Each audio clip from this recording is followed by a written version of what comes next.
wish I was a lion in the tall grass. Wish I had a pilot and a podcast. Wish I had a strong donkey that can haul ass and travel with portable speakers playing bars, scats. Wish I had $1 million. Wish I had 1 million albums. Wish I had 1 million albums. That way I couldn't. Yo, what's going on, everybody? Welcome to the first episode of say what's up to my man D. First of all, my man D is in the building. Love this guy. Love you back, man. You're awesome. So excited. This first episode of the DeBRIef After Party Show. And, you know, we're going to do this sparingly. You know, we don't have an exact time that we're going to do this every so often. But Dai and I, we always chat in the DMs and we have so much fun. I was like, yo, we got to put together some clips and discuss it almost like a, you know, after reunion kind of show. And we're going to have some fun today. So, Dai, how you doing, buddy? Listen, I am doing very well. I'm super excited. I don't know how people are going to feel about some of the commentary, but you know what? Yeah. Everything is in love, and I think it's great. Some of these conversations I wanted to dive a little deeper on, so I'm excited. Yeah, definitely. So we got some clips. There's some clips that we couldn't find that we wanted. Maybe for the next time we'll save it.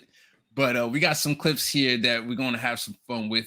And I think she was the first person that was on the Callin app that actually attracted me to Callin. Let's talk about that, the whole Callin thing. What attracted you? How did you find the Callin side of this? Thank you. To be honest, like I was hesitant because I just seemed like Clubhouse to me, and I never really found my footing on Clubhouse. I just didn't enjoy it. But honestly, I said, well, Bri is doing it, so I will give it a shot.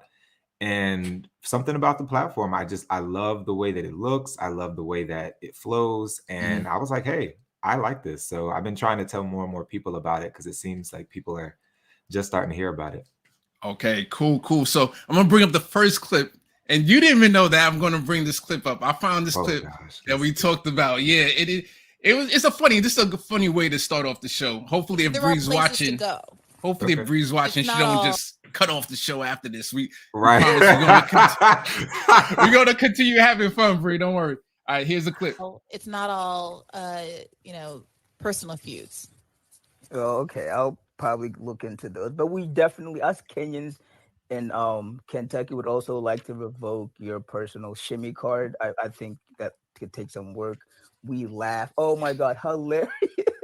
Hilarious. Like, oh my, like we saw a video of you attempting the shimmy. It was the funniest thing ever. I don't know what a shimmy is, so I don't know how I would be attempting the to shoulder shimmy. Thing, like the whole shoulder shimmy thing. I'm like, who does that? She's vertically sitting down and she's really attempting the shimmy. And she's black, and then she's from Nairobi like I am, and this is just making us look awful as black people. Okay, there's a couple of things. I'm not from Nairobi. I lived there for 6 years. There?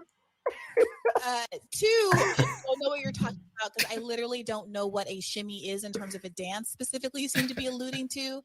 And I would put to you that the concept of shimmying is like waving or stomping or doing any kind of gesture with one's body that is not, in fact, synonymous with the particularized dance for a region. So don't feel like you need to defend your Kentucky cred. I've been to Kentucky once for a friend's wedding. I don't know what a shimmy is, and I promise you I've never attempted to Bri do said, it. y'all gonna stop trying to revoke my black card. I don't know why y'all really are determined to cancel me in the culture. Now, granted, I was thinking they were talking about the Greek, like when the Kappas get down. No disrespect to the Kappas because I can't do it very well. That is funny. I want to see the clip. That's what we should have found, was the clip that this man was referring to. Yeah, that's a good one. We should have found that clip. So I didn't even go and try to look up shimmy. Because I know what I think in my head it is. And I think a shimmy is like when you go like this. See, I'm on a whole different. See, I thought that was the big head bounce. You know what I'm saying? Like, dang. Now we on. I thought that was the bounce. I thought this was the when they get down and like. So see. So Bri, don't feel so bad because we might not even know what we talk about with the shimmy, what's going on. All right, let's move on to the next clip. I'm just gonna play this because I don't know where we're at right now with this, but let me play it. To begin, I want to say I take issue with the use of the very phrase anti-Semitism to begin with. I don't think it's a particularly apt one to phrase the discussion. Wait, I think why? there's a much please, if I may finish. I think there's a much more effective and descriptive alternative to this problematically conflating term. I think the word anti-Jewish bigotry is more apt, and moreover, shouldn't we be trying to ingrain that as the relevant phrase for discussions of this nature? Like, well, what's the difference? Well, I'm going to get into the difference. Please let me. Like, here's the thing, though. Spicy. I want us to have a conversation. I understand that it's a little bit nerve-wracking to call in. I understand that some of you prepare remarks, but I think it's a lot more interesting for the listeners if we have a more organic kind of back and forth. So come on. Sure. I'm not nervous. I'm just ready to tell you this information because anti-Semitism essentially includes groups like Assyrians, Arabs. Okay, and then he goes into it, but man, Kusha. I vividly remember that moment because I remember feeling uncomfortable. And I remember when she responded, I love Bri because like, I feel like Bri and I are somewhat kindred spirits in my head. And like, when she responded, her tone was so like, it's what I do when people do things like that. And I still have to be professional. It was, yes. And I'm actually really grateful that blah, blah, blah, and blah, blah, blah. And it really made me holler because I was like, the level of restraint that I think sometimes it takes to be in this space, I like tip my hat to her and so many others. So like, I don't think people mean to be rude or nasty. I like to assume the better of people, but sometimes I don't think like part of Callin's appeal is the fact that you're having conversation, and certain people call in so frequently that I'm like, okay, you should be with like your first time calling. Totally get it. Have the notes, do everything. I did that. Like, I understand. But then as you start to mature or feel a sense of like, okay, I've done this format, I know what to do. If you really believe what you believe, you should be willing to at least engage. That's half the fun of the show. It's not a call. If you just wanted to do monologues, have your own show. And I think that's what she wanted to get at. Yeah, I think 100%. Matter of fact, the first time I heard Kusha was he put on his Oprah hat, man. He put on his Oprah hat and he went on a interview and he took the mic out of Bri's hand and was interviewing her. Now, I felt like as somebody in the queue, as you are in the queue all the time, I like to have consideration for other people. So I'm like, okay, let me jump in and jump out. At least that's my intentions are. My man went off on like a full hour, 2.5, trying to go on an interviewing like he was on the Oprah show, and it just went on and on. It was like no stopping. And one thing I love about Bri is she would have a healthy conversation with you. If it's flowing, she will have a healthy. I know I listen to Tom Hartman, he's an actual radio show host, and when you do a call-in, he's not on call-in, but he does a radio show type of call-in. You got to jump in and out. Like literally, you got like 10 seconds, say your piece, and he's going to cut you off and move on to the next person. He just keeps it moving. While Bri, I love her style where she would let it organically, flow. And when it organically, you could tell that it's coming to end that discussion. She would say, okay, let me move on to the next person. But Kusha just kept it moving. And one thing I would say is that she thanked Kusha for interviewing her. She's always doing an interview, and she's like, hey, it was nice to be interviewed for a difference. And I was like, okay, only because she enjoyed it that I'll give Kusha that pass. But other than that, that dude was taking too much time. Because the thing is, I always think that Kusha has great insights and points throughout his monologues. Sometimes I feel like it might be more effective, like piecemealed or by making it more concise. Sometimes it's actually easier to digest, because I think if you have like a 10-minute monologue, at the 4-minute mark was actually the key focus, but now I don't remember it because we're on minute 10. And I think that might just be the beauty of brevity, is something that he could benefit from. But I think he has great insight, even when I don't agree, or I might take a different look at it from a different lens. He always gives me something to think about. I think part of the beauty of Callin when she first started this show was that there weren't that many people calling in yet. It was a very small group. And so we could have way longer discussions and get deeper into things, which I think is the beauty of it. But then it turned into, there's like 50 people in the queue now. And we don't want to be on 5-hour calls every time. So I can only imagine how challenging that is, because she doesn't like to cut people off per se. And it doesn't, when you're on the call though, it doesn't feel like as much time is going by as it is. But yeah. Ooh, you're muted. Yeah, you're right. Sorry about that. When I put you on the screen fully, I don't want to be rude, so I'm trying to put you there, and I'm trying to produce in the background because I found another Kusha clip. I think this is what I was thinking about that I found. Not the one that we was looking for, but this is a recent one. So let me play this real quick. That's for like being too soft on Putin. And all the response from the people who were being accused of tankies, the Aaron Mates and stuff, were like, tell me where I didn't say that Putin did an invasion. Tell me that I didn't say that was imperialism and wrong. Aaron Mates is not a good example because he's been running away from me. That's an example. Well, I'm not going to get into your personal dispute. Like, I don't know anything about it, and that's not really what's germane here. But what I'm saying is that if I reach out to Aaron Mate and the person who writes the Don't Be a Tanky article, 9 times out of 10, the more quote unquote radical person, the leftist person, is willing to come and talk about it. Glenn is always willing to down and to come on. The more centrist liberal person doesn't want to talk about it. Doesn't want to just confront. Like, if you're accusing someone of being pro-Putin, no worries. Come on the show, say the thing that is allegedly pro-Putin, and let the person respond, and we'll find out if they're pro-Putin or not. What's the big deal? That's the most fair thing. I agree. Greenwald is open-minded to it. He's invited me back. Mate used to be open to it, but then after I started challenging much more and more of his stances, his quotes, Kushik, I really don't want to bring in your interpersonal disputes with people from other shows because I haven't heard them and I can't litigate them, and I don't want. That's why I like to have both people on the shows at the same time so that we can have a conversation and it's not one person just leveraging claims against the other without the ability to dispute. And since I also am not privy to this, I also don't want to litigate any of that, hear your personal disputes with other podcasters. I think that you can understand that. But the point I'm trying to make is that when Glenn and Nathan came on, I love Glenn and Nathan, and Nathan, there are. That was one of the rare cases where she actually did steamroll, because I know she heard him.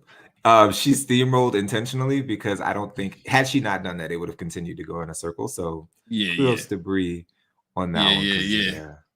Yeah. And also she has maybe this is a new thing, like a podcast ethics, right? Where she's like, I don't want to talk about the other person right now if they're not here to represent themselves and be able to give their side of the story, which I respect greatly. That's a good thing to have.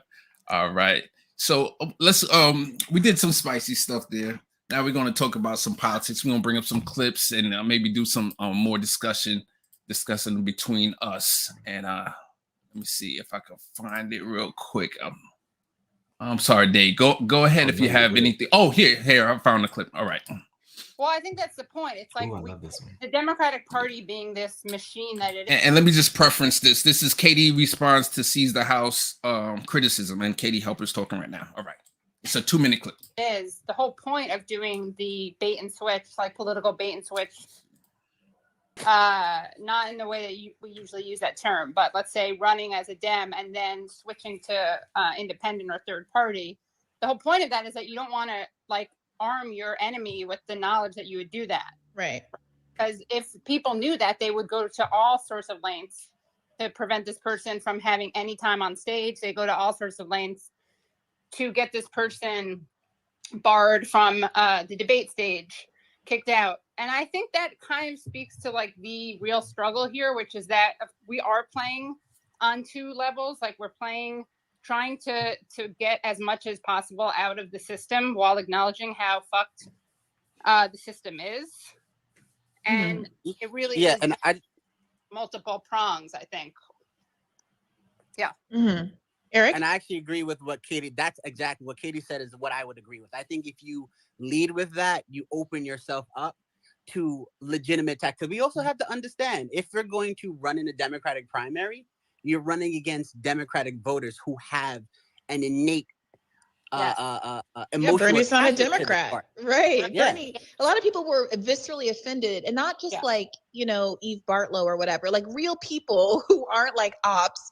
Just so many Black people included just have a legitimate affinity for the Democratic Party. They feel like that's been their home, and they take assaults on the Democratic Party very personally. When Bernie said things like the Democratic establishment, people didn't understand that. There were bad faith actors, but there were also people who just really didn't understand what that meant.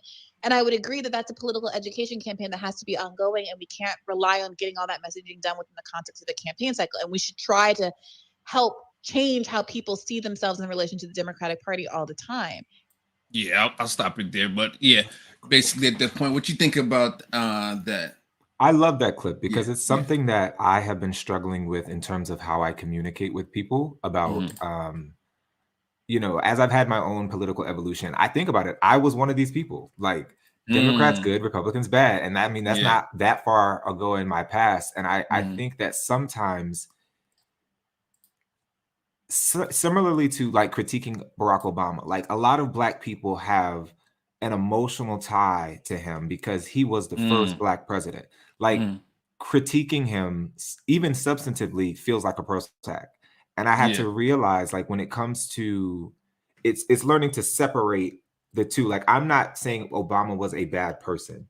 I'm simply saying let's talk about some of his actions and how that impacted things. Because until you disarm people, it's really challenging for them to want to listen to you. So I think about like the Democratic Party. I oftentimes, instead of trying to say the party is corrupt, I might just say like, hey, I let them know, like, when you think about the Democrat Party and what they stand for, and I ask them to tell me what they stand for. And when they tell me these things, all these great ideals and great morals, and I say, I agree with you. This is exactly what the party should be. But let's talk about the ways that the party isn't actually reflecting the values that you just stated. That way it doesn't, because then I feel like they get more apt to want to be like, hey, we need to fix this. The Democrats aren't being what we said we want, what they should be. And I think that's maybe an easier switch than saying they're completely corrupt, throw them away, and now we have to start something else. Because for a lot of people who aren't even politically engaged, it's like, wait, what? Huh? That's a lot. I think that it's tough because we're in such a culture of Democrats versus Republicans that I'll talk to you about my political awareness. The first time I voted was for John Kerry. And when I did go to vote, I was in college. And when I did go to vote, I went to go pull the trigger. But then I looked down the list. I'm like, Libertarian Party, Green Party, Constitutional Party. Like, who are these people? How come I didn't know about these people? And I felt almost cheated that I didn't get a chance to research these people so I can make a full decision on who I wanted to vote for. So that kind of opened my awareness, like, okay, there's these third parties, but how many other people are going to have that same kind of thinking, or are they just going to say, you know, when you have a favorite team or when you're watching sports, you usually want to go for the winner, right? So that's almost the same thing with politics, where you say, okay, who's going to win? All right, let me pick between the people who I think is most likely to win, and I'm going to go with that. So I think that's the biggest obstacle that third parties have right now. Yeah, you said something. I think sports is the best analogy, because when you think about it, besides nationalism, I feel like sports is like the next thing when you think about just this undying, unwavering faith in something or an institution or an idea. And it is similar to the politics. And so I think my personal feeling is that the Democrats almost have it intrinsically worse when it comes to this, like, I want to know who everybody else thinks is the winner.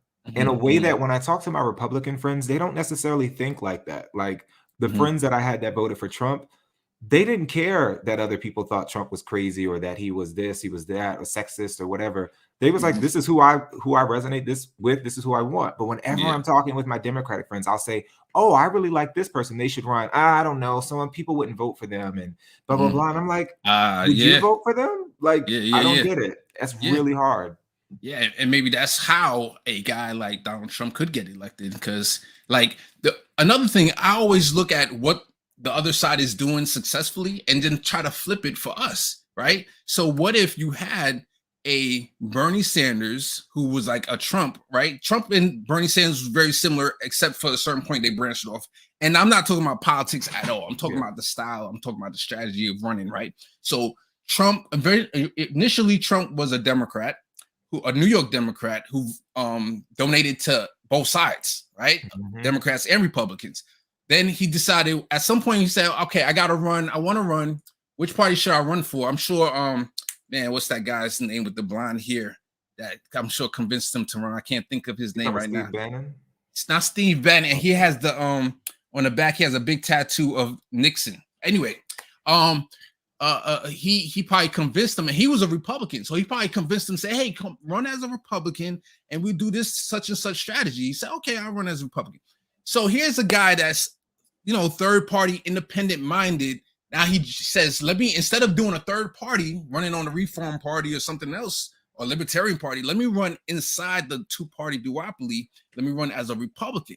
And okay, everybody, if you remember those early days, I mean, I remember vividly that Lawrence O'Donnell was like, this guy, Trump, is joining the race, and there's no way he's going to win, ever, no way, right? Okay, he comes down the stairs and he says the famous lines of, you know, these people are rapists and all this stuff. And of course, he had actors as well. So he wasn't gaining traction at the beginning. But then, because he says those lines and, you know, perks up the racist ears, and we know there's Republicans in the Republican Party, there's racists in the Republicans Party.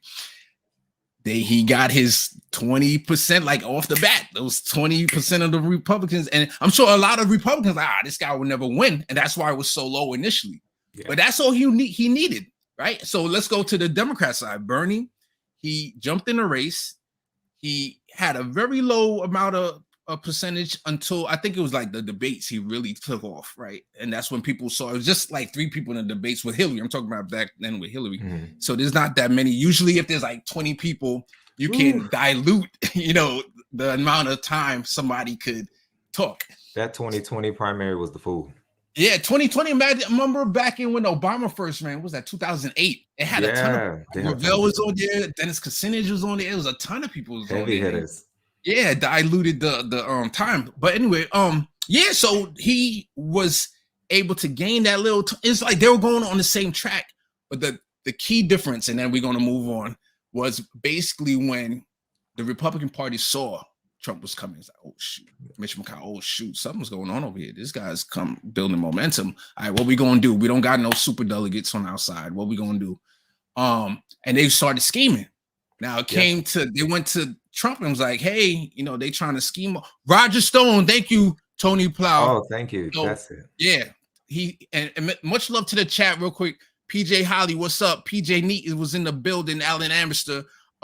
Tony Plow, thank you so much. Chance is in the building. And hey, what up, Chance? Yeah. So I just want to give them a shout out real quick. So they went to, somebody asked Trump, like, hey, what happened? I forgot what was the question, but basically he said, like, if they try to cheat me, then I'll run as a third party. Gangsta move, like this. Okay. Move. So Go this ahead, is Dave. 2 pieces. So first and foremost, part of me feels like why Trump ran as a Republican personally is partially because of his beef with Obama, especially when Obama like went in on him at that state. Was it the dinner thing that they do?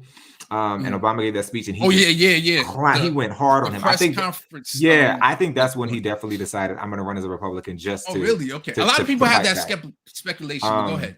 But then, as far as like, dang it, train of thought, because it was the last piece we were talking about with the 2 of them. Oh, we were talking about how Trump did that gangster move. Yeah. So like to me, that's the level of chutzpah that like Bernie needed. Like you have to be willing to be like, I will see you on fire and pee on your leg. That's how you have to run as a and it sucks because like I think that intrinsically a lot of left-leaning people, because we have this tend to have a very sensitive moral palate when it comes to like care and harm. It's challenging to be that way. That's why I think I say Obama and then Trump are the 2 most talented politicians, is when you really look at the campaigns that they ran, they would go for the jugular. They were ready to, they ran as if they had nothing to lose at the end of it. And it kind of takes that. And it's like, yes, we're not going to go like hurt somebody or do stuff like that. But you have to be willing to say the thing that'll make you uncomfortable. But because more importantly, saying those things, say the things that'll make you hated, because oftentimes those are the only things that'll make the people in power uncomfortable. And there are barriers within the DNC that don't exist in the RNC, like you said, super delegates, etc. But if Bernie actually got on that stage and said, if you screw me over, I will run independent, they see the numbers. Yeah. They know that the people are serious and that they will lose. Yeah. Now, the only problem, because I definitely agree with that. The only problem is we have a lot of Republicans masquerading as Democrats, right? Oh, yeah. And they are infestation. What's the word I'm looking for? They are all over the Democrat. I was going to say infestation of them, but you know what I mean. And the point I'm trying to make is, if Bernie would have said that, it would have been like, okay, what you're going to do is going to make the Democrat lose. All right, we're fine with that. We're okay with that. But then it's kind of like when they talked about that in the what was it called? The in that book that Biden and Biden's aides wrote, Lucky. Yeah. When I read that, I was like, this is the perfect opportunity to expose the hypocrisy. You cannot sit on television for four years and tell me that this man is the second coming of Hitler, that he's destroying the country, etc. And then because the person who just wants to give people healthcare, give them access to education, etc., is potentially going to win, now you're willing to consider voting for him. You're a liar and a hypocrite. And that's the level of, when I talk to regular people, like people who aren't as engaged in politics, that's the gap between what they think they're voting for and who's actually representing them that I want to expose. I don't always like to tie it to it is the Democratic Party. More so, it's the democratically elected officials that we have in office. Because at the end of the day, I feel like if we could convince more people to be invested in the primary process, it would actually make a world of difference. Now, granted, it's not perfect, because look at India Walton in Buffalo. She actually did win. I tell you, if Democrats won't do anything else, they will figure out a way to screw themselves. They can't fight Republicans as hard, but they will fight the hell out of us. A lot of progressives, you got that right. I mean, I guess they would say, oh, the mayor that they did get eventually is a Democrat, but he's totally a corporate Democrat, if you would say that he is. But I wonder about like the opposite of the argument for the lesser of two evils, right? In that case of Bernie Sanders, where you would say, hey, is either me, the good, he's not even a good evil, he's just the good, versus the bad. And if I lose, or if you try to screw me over, then I'll guarantee you, I promise you, I will run third party. So you can either vote for me right now while I'm a Democrat, or I can lose and run as a third party, and we're definitely going to lose. You know what I'm saying? You understand what I'm saying? Like, that's like the opposite of that lesser of two evil, where you have to pick. He would say, or somebody like, let's say Marianne Williamson runs against Joe Biden, and she says, hey, I'm going to do this, and you can either choose me now and get a Democrat, have a good chance, or I'll run as a third party candidate. What you think, Dave? So I do know some people argue that actually doing that logistically is somewhat of an issue, because it's like a filing stuff. I don't know much about that information, so I can't speak, but we'll just go with the theoretical. Part of me feels like the Democratic Party is so ready to just lose anyways, because they're not responsible for anything. They actually might let it happen, but could it potentially shake the voters enough to then say, we can't screw this up? Like, let this be fair. Yeah. Let this be, because I think about Marianne running, for example. If Joe Biden decided not to run, because I think the Nina Turner and Sherrod Brown thing is a great example, because it's just a Democratic district, 2 Black people. I get really nervous because, say Biden decides not to run and it's Kamala. Look at if Marianne were to do something like that. Optically, it turns into see how white women aren't really allies to the cause. You want to get in the way of the first Black woman. And then it boils down to this silly identity politics issue. I think when you stop seeing these people in absolutes of good and evil, and actually just start seeing success or failure when it turns into politics, you'll start realizing that there's actually not that much difference. The main difference is rhetorical approach. Republicans get into office and they just cut taxes, and they roll back health. They roll back regulations and stuff, which I'm not minimizing the effect of on regular people, but it's like they're not really in most instances on a federal level. They're not really out there trying to pass the cultural legislation that they purport to care about, and with abortion, etc. Now, granted, on the state levels, of course, and local districts, there are people doing those types of things, which is abhorrent. But Democrats get into office and they say we want to do X, Y, and Z, and honestly, it's kind of like they just figure out a new reason why to do nothing, or pass the legislation that Republicans wish they could do. Like, look at Bill Clinton's entire agenda. For the most part, he was essentially the wet dream of Ronald Reagan. Like, you can, finally somebody can actually roll back the welfare, etc. And it's like, ask NAFTA, all that stuff. I'm like, so how can you really sit here? It's easy to say Democrats are good people because they say the right thing.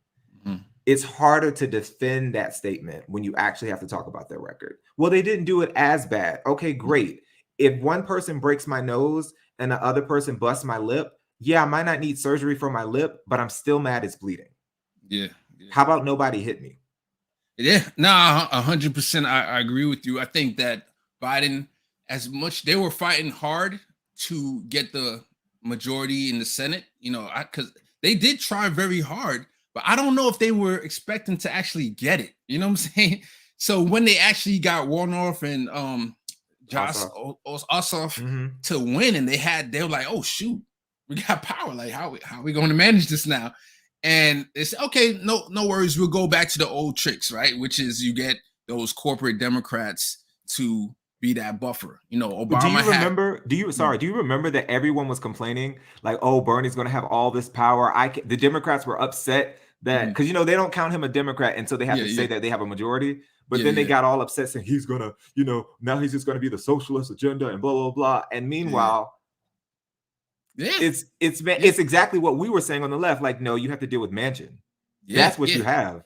But the sad part though is, I clip and watch mainstream media all the time. Fox News is out there saying, like, oh, this is the leftist socialist agenda going on right now, like at full force. And I'm like, what are you talking about? Where is it at? Can somebody tell me?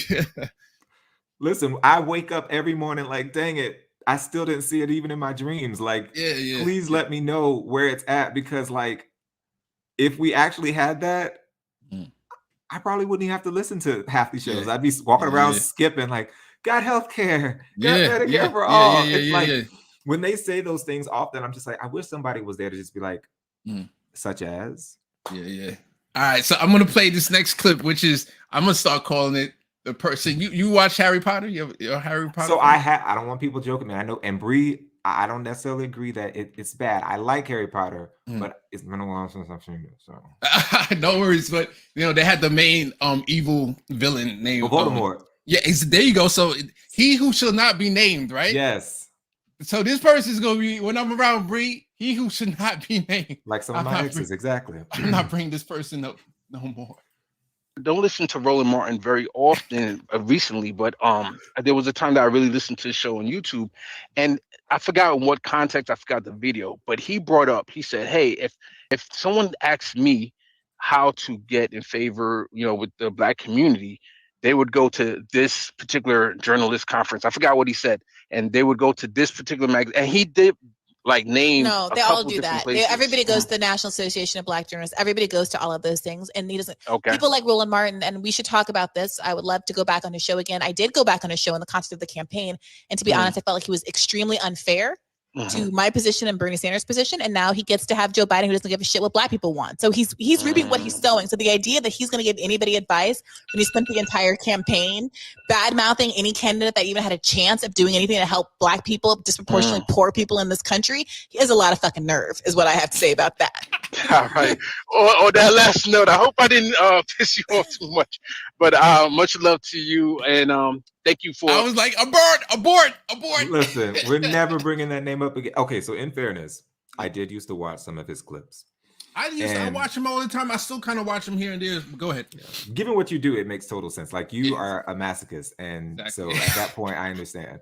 I remember he did an interview with Marianne Williamson, and it was so obvious to me the level of bias that he had for her, that it rubbed. I try, I'm a forgiving person. I try to, I'll still listen to people, but it's like, I think my issue with some Black elite, some Black bourgeois class, I guess, for lack of better words, is this like, you act so pro-Black, you're so woke, even though some of them are only woke in their dreams. I don't get the fact that it's like, well, when somebody's actually talking about policies that do align with what you say, you treat them worse than the people who are pretending, like Joe Biden. Like, you will simp for crime bill Joe, but then reparations for Marianne Williamson is like too far out there. And I'm like, come on. How do you reconcile that? And like, that's when you end up with people like Jim Clyburn. You end up with people who, listen, I respect the things that you've done, for the civil rights, etc. I'm not going to take anyone's accolades away from them, but you're not a god. You're not above reproach. So like, 100%. We can love Auntie Maxine, the character, but we can also talk about what happened with Katie Porter on that committee she was in. Like these things are not mutually exclusive. And I think the problem is because we don't often see ourselves represented in the political space, we assume anybody that gets in there is looking out for us. They know what we're going through, and they don't. So when we deify these people like we did Obama, it actually makes it harder for us to come in and make change, because many of these people, in order to be successful, assimilated to the ideology of the people already there. They're not the people who are pushing back, because anybody pushing back, regardless of identity, whether it be sexual orientation, gender, race, etc., they're all ostracized. So literally having different ideology and actually caring about working class people will make you ostracized. So then you start realizing, hey, this whole identity thing, it's almost kind of superficial, because Bernie is a white Jewish man and he gets as much vitriol as an AOC does. So you can't say, oh, they just hate women. No, they hate anybody that wants to help. And once you realize that, you stop seeing everything through this one lens of good and bad. Like I had to learn all Republicans aren't evil. I don't agree with my Republican friends on everything, but sometimes we talk and I'm like, actually, we're saying similar things. We're just saying them differently. But because it's easier to create this character of what a leftist is, they never have to actually engage with one to realize, wait, somebody was saying this, but that's actually not true. And that's the place that I wish we could get to as a country, because until we start realizing that it's not the person next to you, it's actually the people we have in office right now, we're screwed. Yeah, you just remind me like how much the Black Congressional Caucus is a problem.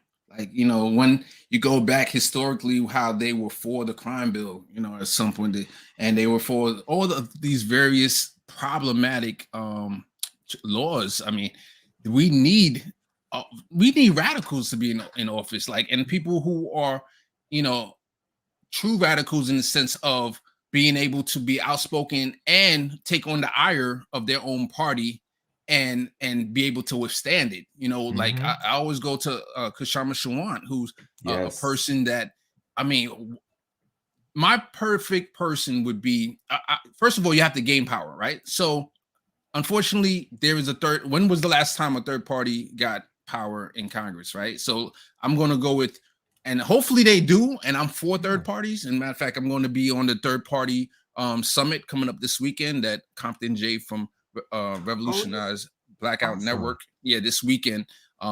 Big event. I'm looking forward to that event. And we need third parties to get power. But until then, like if a Democrat who ran a Democrat who ran as a Kashama Sawant, right, saying that she's running against the party, she's running and calling them out. Like we needed a Democrat to straight out call out Nancy Pelosi and say, "What you mean you don't want to ban, you know, stock for Congress to be able to buy stock? Duh, that's an obvious thing." Like and like kind of say it plain like that. And you know, Marjorie Taylor Greene, she didn't care. She went out with all her vitriol. They took away all of her her assignments, and she's still out there raising money, still out there being effective in her own way. Now imagine if we had that for reparations, or if we had that for Medicare for all, we had that, you know, you're using your platform to elevate these causes. You're going to get crossover coalitions. There's going to be normies, there's going to be Republicans, there's going to be all these different people that's like, hey, I need Medicare, I need some help, you know? Yeah. No, there's some politicians, I say this all the time in my head at least. Some politicians have the gift of gab. They have the gift of charisma. And you need people who are great legislators who know how to actually craft bills in a way that they do the most good. But you also need people who know how to convince people that it's something worth doing. And that's not, some people don't have both. And for some people, that's not, you know, they're better one or the other. And I look at people like AOC and I'm like, is she the best legislator in the squad? I don't personally think so, but I think she's good at what she does well. She is magnetizing to watch. She is magnetized. She knows how to effectively communicate a complex idea in a way that is easy to digest. And sometimes I'm like, lean into that. Like, don't run. You have more Twitter followers than most people do. Simply getting online and saying, collaborating with your peers who maybe, like Cori Bush. I love Cori Bush. Cori Bush does not have the same clout social media wise, that Alexandria Ocasio-Cortez has. So why not get together and think, okay, guys, this is what the message is. Okay, this is what we're trying to do. Yeah. And then use that platform, because you have people who will believe you in blind faith. Like, they're not political people, but if AOC said it, oh, it must be cool because AOC said it. Exactly.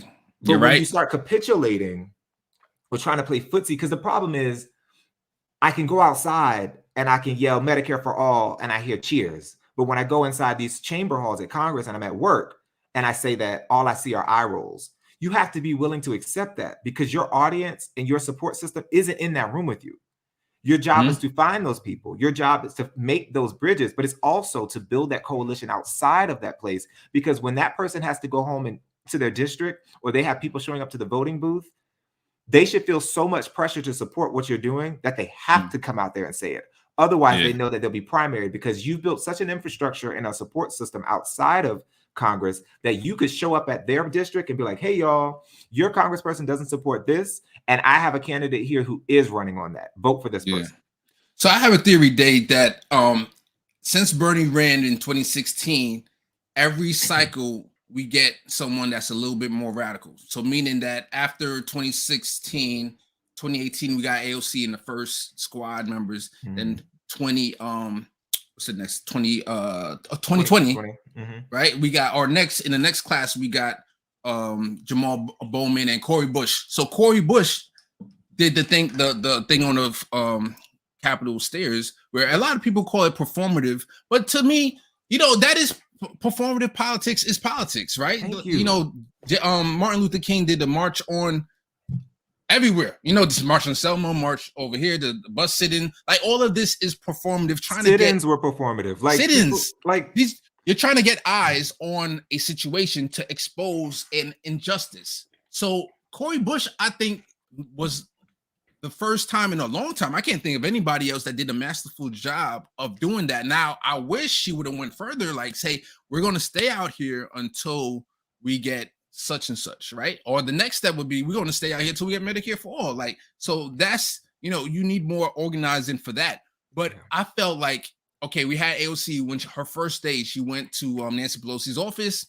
The next cycle, we got Cori Bush, who started this whole storm. And it looks like Cori has good relations in the mainstream media, which is needed if you want to build a coalition, right? If you're building a coalition, she should be out. And I haven't seen her at all on independent news media. Like, I wish she would be on Briahna Joy Gray's show, TYT, Revolutionary Blackout Network, all these different people. Go ahead. Oh, sorry. I will say, and I don't know how true this is, because cards on the table, I got to meet her at the Medicare for All march in, I think it was like back in the summer of last year. And she was the only one that showed up. So I give her credit for that. And I know some people were trying to go in on her. And she and I actually, it was me, her, and Marianne. We had a really just civil conversation. And one thing that she said, a lot of these places don't reach out to her, like back when she was running, they would have her on, but she says now, like, they don't have the same interest of doing that. Now, I don't know how true that is. I don't work on that side of things, but I will say, and that was what her response to, and she was open to doing it, engaging. And sometimes she does feel like there is a level of distrust of intention, and that's fair. But I think that's something that you can suss out, like in a conversation, because I do think there are a lot of bad faith attacks on some of these people. But there are substantive ones that we should talk about. But I think want to put that in there, because there's a misconception. I don't know if you was there to witness this, but from what I understand, she wanted to speak. But from what I understand, and please, whoever out there, correct me if I'm wrong, but Medicare for All, I think his name is Reef. He's like one of the organizers. Medicare from All, right? With the braid, he got dreads super nice. So he said that he stopped her from speaking because he felt like it was disingenuous. From what I remember, and Reef, if you're out there, please correct me if I'm wrong. But so a lot of people I've heard though say, "Oh, how come why she didn't speak? She didn't want to speak." But that's a misconception that needs to be definitely corrected. There was a lot of stuff said around that time that I did not like, because I was like, I was literally there. You can see the photos. We literally talked. She and I talked for a while, and I think the reason she even engaged with me, which somebody who was there that kind of got into it with her, I watched her and interact, and then he even messaged me saying, "You know what? I respected your interaction because I realized that you were able to get her attention in a different way because you didn't come at her." So I'm like, y'all, Yes, we're not. It's not about babying politicians, but let's be real. There's a way that you can approach people. Some people deserve the vitriol. Like George W. Bush, you started a war.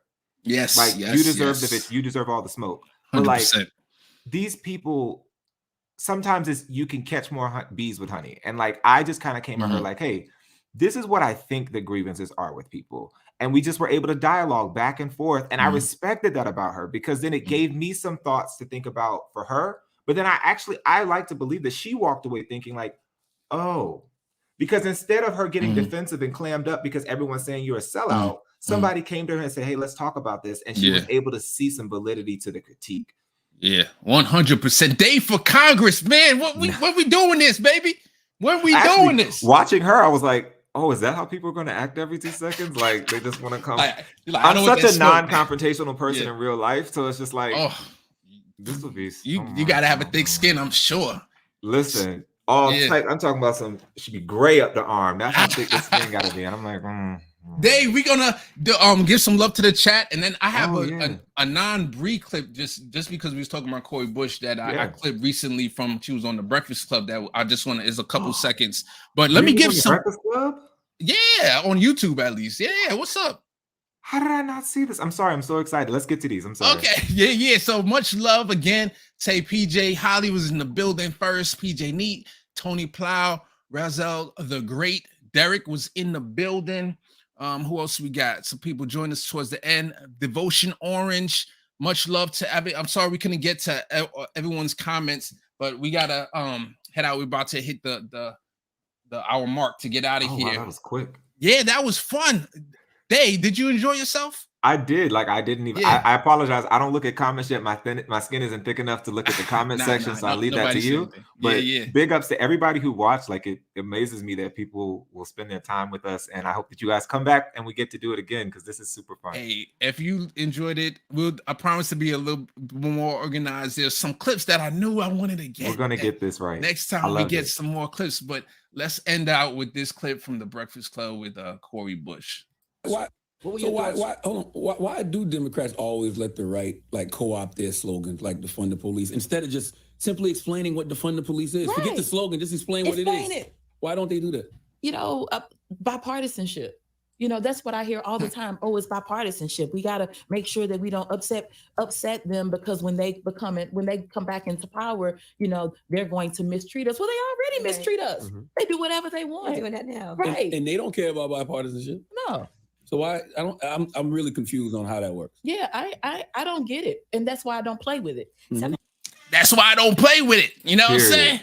That's why I don't play with this. Never have I ever watched the Republicans get into power and think, maybe we shouldn't do this because the Democrats won't like it. Thank you. Matter of fact, my strategy would have been from the first time they got back into power and after January 6th, and now the Democrats did, I would have promoted. We can't even do any bipartisan. Those guys are insurrectionists until Mitch McConnell sanctioned all the people that voted against that the election was legit. Until he does that, we're not working with them. You with me? And I would have went straight up to Joe Manchin. You with me? You with me? You with me, right? Because those are the people you got to go to the corporate Democrats and say, hey, are you with me? And first of all, a lot of them was legit shook. Some of the corporate Democrats, there was articles that was saying I don't know how I could talk to these people. They almost got killed because of these people. So that was when you had the political capital at that time to be able to do something like that and say, okay, we're doing everything ourselves. And now you don't even have any room or any air or any space for them to say, oh, bipartisanship and we got to do this with them and da da da. What you think, Dave? For me, it goes even further. It's simply saying, the Republican politicians do not actually represent what the Republican constituents want. What we're focused on is when we look at the polls, both Democrats and Republicans say that I would stop even using those words. I'd be like, when we look at the polls, the American people overwhelmingly want Medicare for all. The American people, which is Democrats and Republicans and independents, want free college tuition, blah, blah, blah, blah, blah. We're going to pass it. The people that you've elected, they're not actually looking out for you. Economically, they're ensuring that you stay in the position that you're in. Because then it turns into, if they did it publicly that way, I fear that it turns into the messaging of the Democrats are just trying to steamroll us. They don't care about Republicans. And it's actually like, no, expose the fact that Republicans don't care about you And we're here to actually enact the things that you even agree you want. Now, granted, there will be some things that we disagree with, and you can be honest. Yes, there may be things that you don't agree with us that we're going to enact.